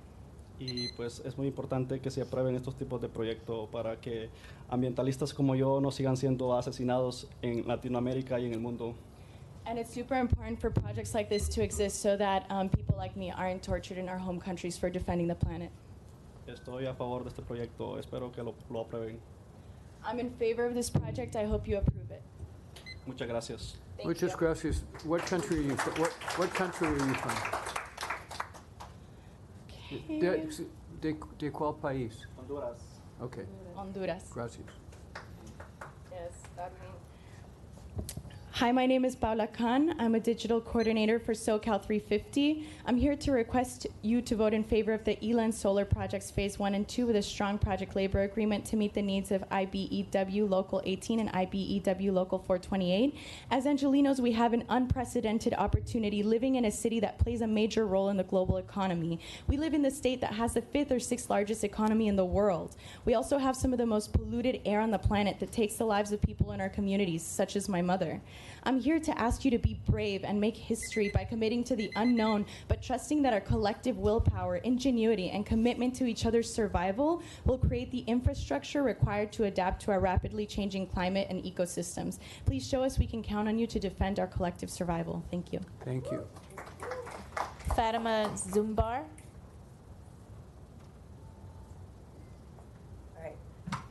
Hello, I'm here as a public school teacher in one of the poorest districts in California. My district has 90% people of color, many of which are low income, Latinx and Black students. I'm here to talk to you about an issue that hasn't been, so I applaud the people from Boyle Heights, I applaud the gentleman that just spoke. I'm here to talk to you about environmental racism, which is very real in my district. Let's just be honest about this, right? We know that oil drilling happens near low income communities and students of color. In my district, they're built within 200, 300 feet of parks and schools. My students cannot drink the drinking water. Our high school was built not following code. Our football field for a year had lead and arsenic in it. Nothing was done. And so I want to say I greatly support your project and what you're doing here. Just know that it's helping my students, it's benefiting them just so they can have rights such as clean water, clean air. It's essential so they don't have life-threatening cases of respiratory diseases and asthma and things like these that are happening. So thank you for being environmental, in favor of environmental justice projects like Elan for providing a just transition. I want to also push you to move towards green energy by 2030, not 2031 or 2032 or 2035. That's too late. Every year is very important. Because there are my students, my Black and Latinx students that are suffering from life-threatening illnesses, and they are just children. So I urge you to think about those kids and continue to support projects like this. Thank you so much. Thank you. Eric Ellenberger, followed by Amelia from the Sunrise Movement. Thank you very much. I'm Eric Eilenberger, LADWP ratepayer 04600510000. I agree with Councilmember Koretz, and I want to thank the Commission and all of LADWP's workers, and I hope that we can create a just transition. Thank you very much. Thank you.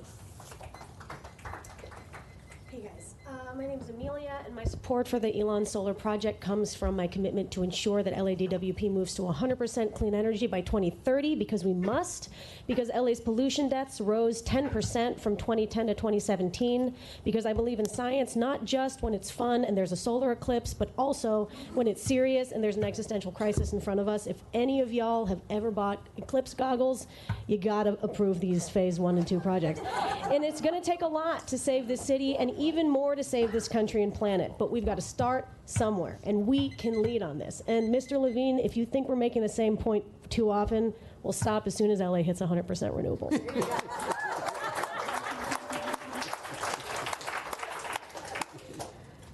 That closes public speaking. Well, that was a very good way to close. Before we move on, I just want to thank all of you and compliment you all. First of all, thank you for your thoughtfulness, your eloquence, and your brevity. You did a wonderful job. To me, and I believe it's fair to say, I'm confident I'm speaking for all of my colleagues, it's inspirational to have so many of you come here, be so passionate and so clear and so convincing. So on behalf of my colleagues, I want to thank all of you who came and participated. General Manager, do you have any comments on this item? Just briefly, last meeting we had quite a thorough discussion about it.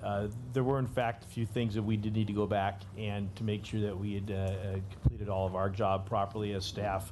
And so I did not mean to indicate there's a conflict with labor on the project at all. It's just there's some things that we had to go back and look at some past agreements to make sure that we had done everything that we were obligated to do and the things that we've committed to in the past as we actually started into the foray into clean energy and solar projects back in the early 2000s. And so having done that, we do have a five-party PLA with 5 different labor unions in the Kern County area that will be working on this project that has been completed and signed. That was not completed, was not signed at the last meeting, so that's signed and in place. And we've met again with our own local labor union and to believe that we've done what we need to do to make sure that the project's ready to move ahead. We have asked the city attorney to weigh in to make sure that we didn't miss anything so that we can move forward with confidence. So I'd ask Richard Tom if there's anything that you'd like to add. No, other than to say that, as Marty and staff have stated, based on the information we have, the department has met its obligations under its labor agreements. So with that, I'd just like to add that we're looking forward to moving ahead on the project. Time is important because of the finances and the viability of the project. Weigh a lot on making this year's tax credits, which is a part of what allows us to get such a good financial deal on the project for our customers. And so that is an important point in terms of the economics of the project. And we're eager to try to move this ahead and send it to the City Council. Thank you. Dr. Pickle? At the last meeting, we commented and said our opinion on this project was neutral. We gave that opinion because we wanted to encourage a discussion on the risks involved. DWP answered the questions about those risks very well. The cost of this project, at least in the short term, appear lower than the cost of fossil fuels. One of the risks, however, and this can't do everything, is that the cost of batteries will keep on going down. So one of the things is, will this be cheaper than the next battery? No, this won't be cheaper than the next battery.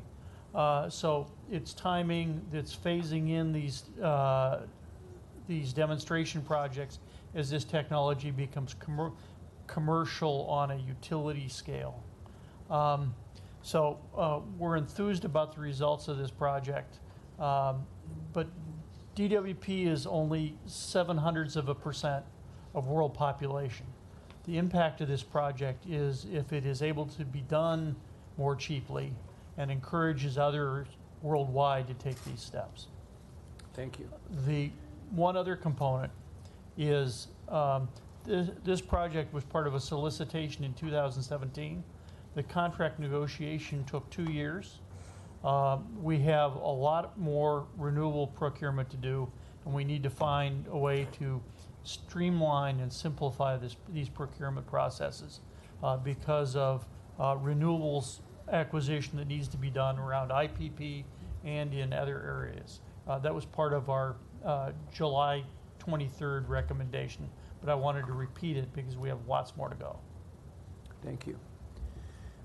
I have a procedural matter to discuss, and before moving passage, I'll see if if my colleagues have comments or questions or if they wish to comment. But procedurally, let me outline the situation.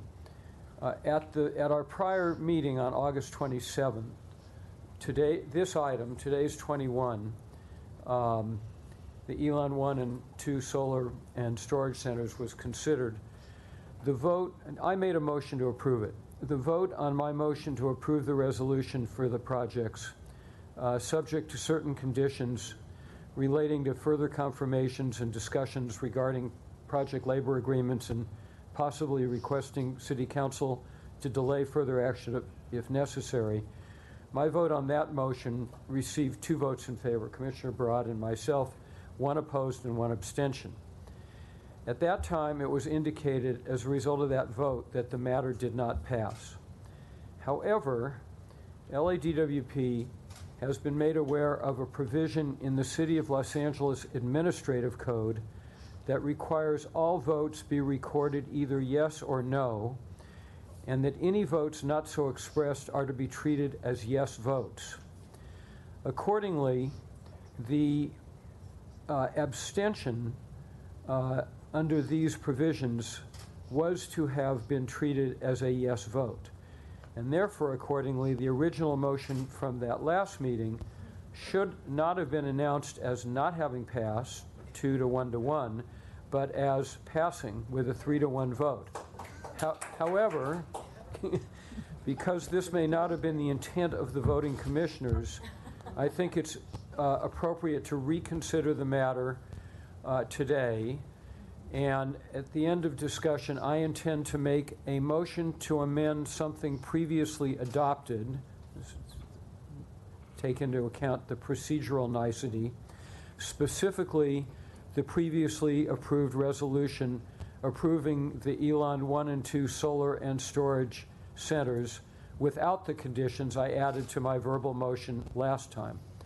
It's my understanding that the staff has indicated with regard to these matters, 1, the project labor agreement is in place, and 2, that the department has complied with its obligations. So that is the motion I will be making after any discussion occurs from commissioners. Do commissioners have comments to make? Yes. Commissioner Barad. Thank you. I remember at the last meeting, we had a lengthy discussion, and it just wasn't clear what the union, where they were coming from, and exactly what they wanted. And so I would like more details as to what kind of what did you work out, or what was worked out with the union, so that now we know where they're coming from and we know that it's clear, and we don't have to wonder about that. So back in 2007, actually, General Manager Ron Deaton had entered into an agreement that was approved by the board at the time, and then followed by an agreement in 2008 when David Nahai was General Manager. And it was basically to ensure that as we moved into renewable energy projects, that we had properly informed and worked with our local labor union, IBW, Local 18, and as in terms also if we were changing the renewable portfolio projects that they were engaged and involved, and also had to do with just other work, including about repowering gas power plants and things that we actually have done quite a few of those since 2007, prior to recently, to when we brought up the scattergood projects and the ones at Haynes and Harbor. And so we needed to sit down and make sure that all those issues we touched base on all those issues, that we finished discussions, that there was not anything that was hanging out that we're not aware of. There was the issue of the PLAs. There's an agreement actually that state IBEW started a number of years ago. I think it was around 2003 or so. It was a set of agreements that they put in place, knowing that local workers in California would have a strong role in renewable energy and solar projects. And so we needed to make sure that we had followed that process correctly. And so it was mostly just to make sure that we were together to know what had been done and how we were moving forward. So there were no Nothing that we had to change necessarily. We just had to complete the work that we started as staff to make sure that everyone was fully informed as we move forward. Right, so then, do you feel comfortable then after your discussion with the union that we can move ahead? I feel as comfortable as I can, yes. I think we're ready to move ahead, and I think that everything that's we outlined in the past and in prior agreements and what's expected of us, to our knowledge, we've done everything that we need to do to make sure that the project has a green light to go ahead. Okay, thank you. Because I'm certainly willing to go ahead based on that, but I wanted to mention something else about your procedure point. The Robert's Rules of Order under which we operate clearly states that an abstention should count as not a vote, as though the person is not in the room. That if the person wanted to vote yes, they'd vote yes. If they wanted to vote no, they'd vote no. But if they abstain, they are saying, I don't have a vote. So I'm uncomfortable with that then being interpreted as a yes. And I know that some people say that in city council, when a city council person votes to abstain, it's counted as a yes. And I did some digging around in that because it didn't sound right to me. And it turns out that an abstention is an abstention, and it's not counted as a yes. So I personally would just not feel comfortable saying that an abstention counts as a yes and that a no vote counts as a yes, because I think our commission. Well, a no vote counted as a no. As a no. But abstention. Let me. By the way, that was my understanding also. All my years in Congress and in the state legislature, if I wanted to abstain, it was an abstention. And whether it's Robert's Rules of Order or other rules of order, there are a variety of them that all count abstention as an abstention. Council has informed me that we are operating under different rules, and I'm going to defer to council so that he can explain it. Jill, my understanding for 40-some years is exactly the same as yours, and imagine my surprise when I was told that that 40-year understanding didn't apply to the Department of Water and Power. But council, why don't you explain why we have to do it this way under the rules that govern us? Yes, Commissioners, there is a provision in the City Administrative Code, it's section 21.19 of the City Administrative Code, that specifically calls out what President Levine has identified, which is that per that section, it provides that a abstention is to be counted as a yes vote.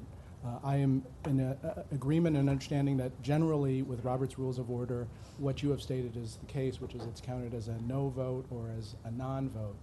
However, the City Council in 2000 readopted this after adoption of the new city charter, and that is the provision that governs the operations of this commission.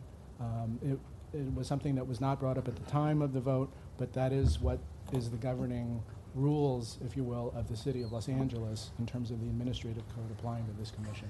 And so let I me just understand your concern, but and I would anticipate that by revoting, in any event, we're certainly not relying on the abstention in the prior hearing to be interpreted as a yes vote. That's why we're revoting to see whether we have at least 3 favorable votes. That would override whatever occurred in the prior discussion. correct. You would be amending your the prior motion and taking a new vote, and then that vote would be what would govern the decision on this matter. So that would have the benefit of resolving it all. That makes sense? Yes, yes. Commissioner McLean-Hill? I'm not going to even deal with the process issue. Just a couple things. I want to, although at the risk of being redundant, Commissioner Levine has indicated how supportive and useful, and how much we appreciate the participation of the public here today. I just want to second that and to tell you how, despite how much time it may take, how much and how important it is that people get up in the morning and get in their car and drive down here and be willing to stand up and to say their piece. It's a critical part of this process, and it's important that you be heard. So thank you for that. I am also incredibly heartened and gratified to hear what I know to be true, affirmed over and over to here today, that the movement toward a clean energy future is not incompatible with and is not deemed to be in conflict with our other commitments to social justice, to labor, and to the intersectionality of all of the community ills that we are here to address. One of the great benefits of being part of a municipal board is we commit ourselves to not only doing the right thing as it relates to the policies that we pursue, but also doing the right thing as it relates to how we operate this utility. And that does mean supporting the dignity of work with strong union wages. And I thank you for affirming that as part of your value system as well. I also want to make a distinction between, just as we move forward, my issues last time centered not around is, I think, what is it? Someone said our labor boss, whether he was on board or not. My concerns centered around this department's obligation to comply with all of its governing documents, all of its contractual agreements, etc. And so I am prepared to move forward based on the assurance that the work that's been done by the department has in fact fulfilled our obligations. I understand that that is our council's view, and and we have to rely on council to sort that out and to provide that assurance. So I'm grateful for that, and we'll see what happens next. Also, there's, as the way that this is set up, the focus is on those of us who sit at the dais to cast the vote to make the ultimate final decision as to whether this project leaves this body and heads forward in the approval process. I just want to take a second to redirect that attention to the staff of this department and the countless hours of work that's been done. And Dr. Pickle, indicated that this bid was put out, 2 years ago, and it has been a very long and arduous process from there to here. It simply underscores the commitment of this agency and the people that work here to leading in this important effort to sustain our planet. And I'm very, very, very appreciative of the way in which they've embraced that work, while at the same time making sure that we continue to provide reliable energy and we continue to meet all of our other obligations as it relates to being the Department of Water and Power. So I just want to take a minute to both, thank you, to underscore how proud I am and grateful I am to be in a position to vote affirmatively for this project today when that time comes, and to say thank you to them as well. Commissioner Reyes? I just really want to tell everyone that I appreciate your feedback today, all the comments and all the tweets I have received. Who knew I could be that controversial, right? I am very inspired by your commitment to advocate, fight, and unify our frontline communities to build a scalable and economically just transition away from the dirty fuels and boost a local economy that meaningfully can address climate change. I'm also heartened by our dynamic discussion last board meeting that support that dialogue, and I know that a rigorous discussion has the best chance of reaching decisions that are based on reasoned judgment rather than bias. So all that information that we have received, the PLA, the discussions that our general manager have had with the local union, I am confident that they've had that critical conversation, and that has opened the door to deeper and continuing dialogue about their concerns. I wish that that would continue. And having a mutually respectful conversation builds important bridges in any relationship. Even if we don't change each other's minds, we have established a more productive basis for future discussions, and it's something that we can build on. And having said that, I want to be clear on the importance of fostering relationships, and that if climate action is to address inequity and justice, then organizations like us, the DWP, the community-based organizations, activists like you, business and labor, should be willing to shape that just transition for workers and encourage the job creation, particularly in disadvantaged communities. These projects are groundbreaking, not just for us, but for the country's utility sector.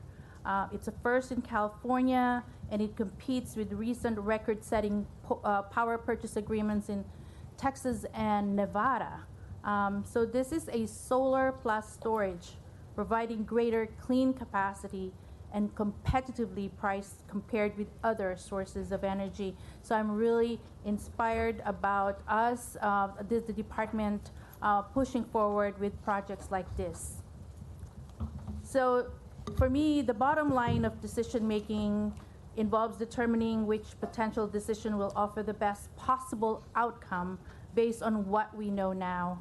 And based on the information that we now have, the answers to our questions, thank you very much, the letters, the online comments, the public comments, the prospect of ongoing dialogue with labor to map a path forward, and the overwhelming support for the project, the support of the mayor's office, and more importantly, the energy benefits the projects will deliver to our ratepayers. I'm confident that moving this project forward is the right decision at this time. Thank you.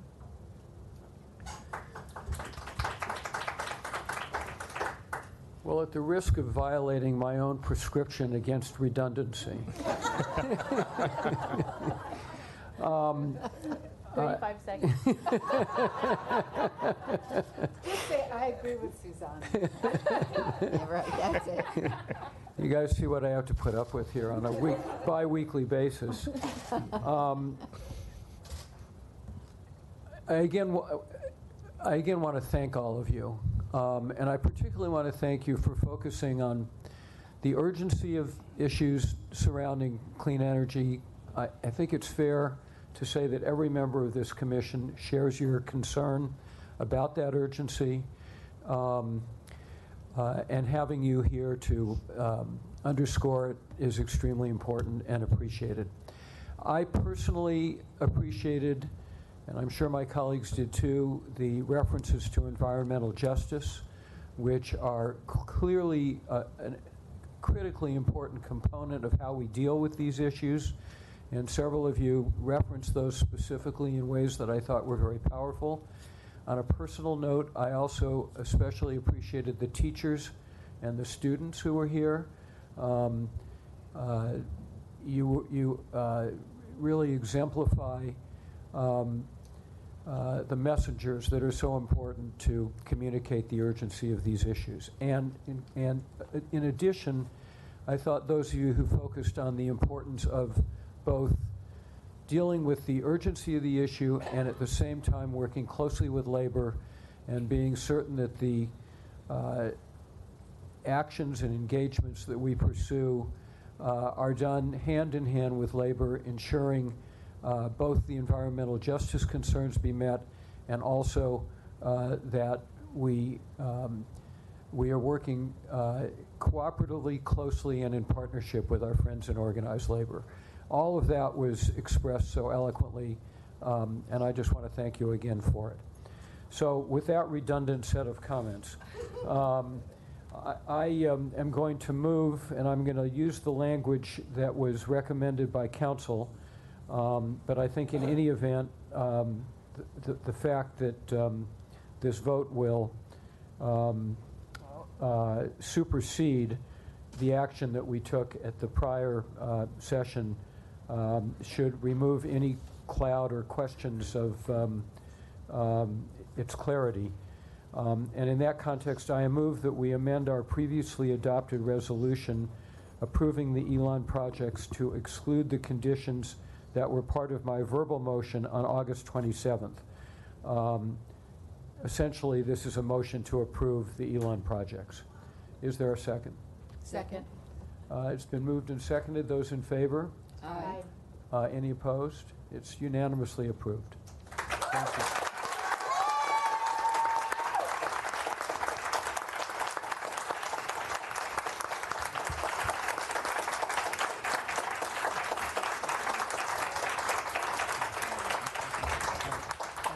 Counsel? Yes, at this time, the board will recess into closed session for a conference with legal counsel regarding the items listed in the closed section agenda.